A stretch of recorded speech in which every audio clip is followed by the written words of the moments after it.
Magandang oras mga kababayan, mga ka-Golden Boy. Tapos na nga ba ang panahon ng mga Duterte? Ang kanilang empire ay tapos na ba sa Davao? Dahil sa ngayon pa lamang ay mayroon ng mga umiikot na tsismis na tinalikuran na ng mga Davaoenyo ang mga Duterte dahil sa mga ugali nito. Well, narito ang mga video clips na atin panoorin courtesy ng Go Philippines at ng ating kaibigang sa iyong araw. Suka dire sa Davao City. Timanin ninyo. Wa mi kaingon kami mga taga Davao. Nga dautan na ang kwarta. Pero among boto sagrado ihatag namo dito sa amuang gusto. O kaya nakitang kipakitaan o progresibo nga pamulitika o pagda sa gobyerno ni Roddy Duterte o mga kaubanan niya sa hugpong sa tawong lungsod. Unya karon kamo diha nga nanagan sa pikas nakauban na mo presidente ng pisot mo balikta dayon mo. Oh, okay. So, ito malalaman talaga natin kung ano ang ugali at anong klaseng tao dahil sa pananalita, di ba? Isabihin mo naman na pisot yung presidente kahit na hindi, fake news na kaagad, di ba? At yung sinabi niya kanina na progresibo daw yung gobyerno ni Rodrigo Duterte, anong nagiging progresibo doon? Paatras nga eh. Kaya fake news na naman. Lahat ng sinasabi fake news. At ang ayaw ko ay yung sumisigaw. Bakit sumisigaw na parang mapuputol na yung mga litid sa liig eh? Kahit anong sigaw pa ang gawin, wala nang gusto ang mga tao diyan sa Davao sa mga Duterte na yan. Tahimik lang yun, hindi nagsasabi. Kahit mga DDS diyan sa Davao, karamihan na hindi na bumuboto. Kaya ito ang nangyari ngayon, tinalikuran ng mga supporters at doon bumoto kay Nograles.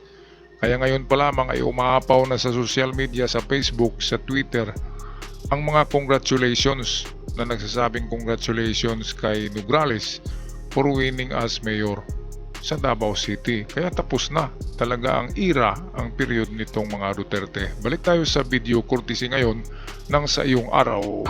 Congratulations to our new Mayor Carlo Nograles. A big change for the better. Congrats Carlo Nograles, elected Mayor of Davao City. Congratulations Sir Nograles.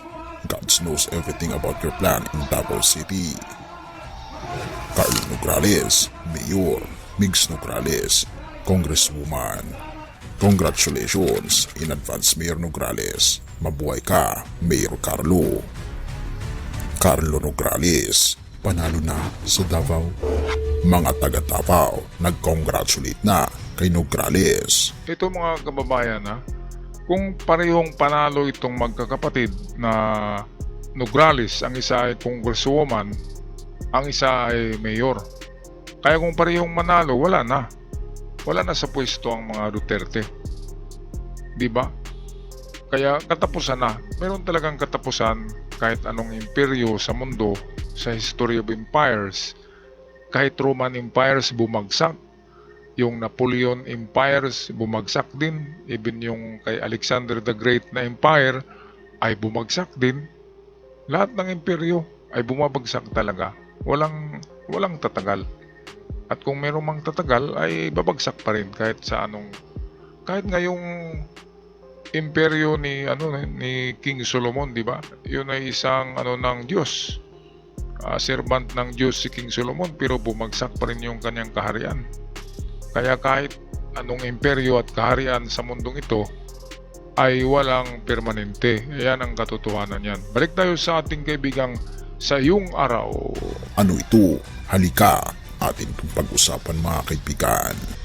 Duterte's contender in the Davao City mayoralty post is none other than his former cabinet secretary and spokesperson Carlo Nograles, who is trying to etch his name, and Carlo Nograles will be trying his luck and his fate and do the thing that his late father, former Speaker Prospero Nograles, has failed to do, and that is to defeat the Dutertes in their own bailiwick as Davao City Mayor.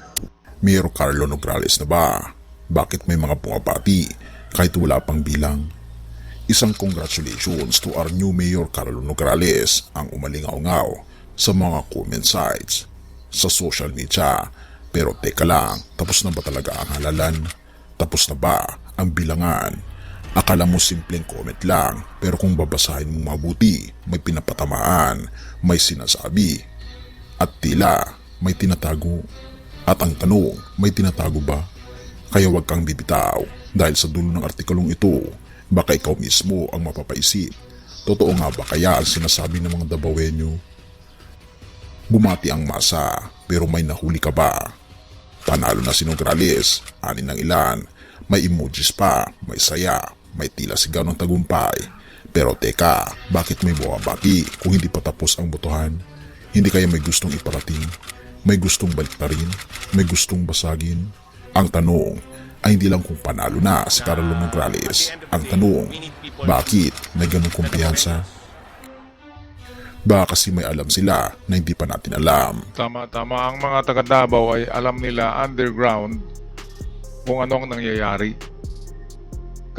Alam ko ang mga ano dyan, karamihan ng DDS ay bumaliktad na talaga at hindi na sumuporta sa mga Duterte.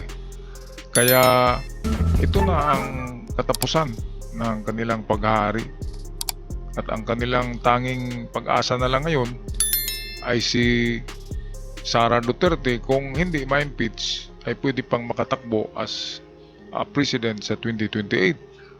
Pero malabo dahil kung hindi man siya ma-impeach ay siguradong ipapatawag din yan ng ICC si Sara Duterte. Kaya malabo, katapusan na talaga.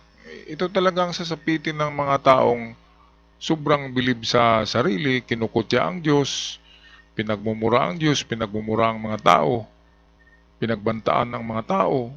Yung mga ganyan na ugali ay ang karma niyan ay matagal-tagal pa nga umepekto, pero meron ng karma. Sigurado. Kaya congratulations na lang kay Carlo Nograles at sa kanyang kapatid dyan sa Davao na kumandidato ay sigurado na daw na panalo. Ngayon, kung aandar na naman ang pagka-isip tukhang nitong mga Duterte, ay baka may gawin sila na ano, di ba? Alam nyo na kung ano yon. Kasi hindi ito tumatanggap ng pagkatalo eh. Itong mga ganito. Si BP Sara ayaw magpatalo. Ay mukhang hindi yata itong manahimik lang itong mga Duterte kapag matalo. Talagang mag-iingay ito. At siguradong matagal-tagal maproklama itong mga Nograles kung sakaling bukas ay i-announce na ito na yung mga panalo. Congratulations sa mga Nograles dyan. Sa Davao, siguradong panalo na daw eh. Okay, balik tayo sa ating kaibigang sa iyong araw. Kilala natin si Carlo Nograles hindi lang bilang dating cabinet secretary, kundi bilang anak ng dating speaker ng House. Matagal na silang kilala sa politika ng Davao, pero hindi pa sila nakaupo sa mayoralty. Hindi gaya ng mga Duterte. Mula 1988 hanggang ngayon, iisang apelyido lang nasa upuan. Pero ngayon, may nabubuong tunog, maingay, maugong. Bakit tila gusto ng mga tao ng pagbabago? Oo, change is coming daw dati. Pero ngayon, may bago na namang bersyon. At ang pangalan nito ay Carlo. Pero hindi lang basta change ang handog niya. Madaling magsabi ng pagbabago, madaling sumayaw sa entablado. Pero ang tanong, ano ang plano? Sa meeting di Avance, hindi lang kilig ang dala ni Carlo, may mga plano siyang konkretong ipinangako. 25,000 pesos minimum na medical assistance, libreng maintenance meds, scholarship para sa mga estudyante, digitalization ng mga serbisyo ng gobyerno, mas mabilis na business permit approval, at pakinggan pa natin si Mayor Carlo Nograles sa kanyang mga sinabi. Well, lahat ng sinabi ko sa ating platform of government, health, education, livelihood, peace and order, and social services. So kung ano yung nailatag natin na platform of government natin, we'll have to take a look at ano yung na-program na for these projects for 2024 because ang gagamitin natin ng budget is yung budget that was already approved for 2025, approved in 2024 for implementation in 2025. So kung ano yung mga naiwan na mga projects na dapat natin implement, we'll have to implement that, but in accordance with yung platform of government natin, in accordance with ano mga priorities din natin. So we'll have to ensure na kung unsa tong mga priorities na to, hopefully masuportahan ta sa sanggunian nga mo pudto ang atong i-prioritize for 2026. Mukhang Grabe no mga kababayan, magandang programa, magandang plataforma ni Nograles para sa mamamayan ng Davao.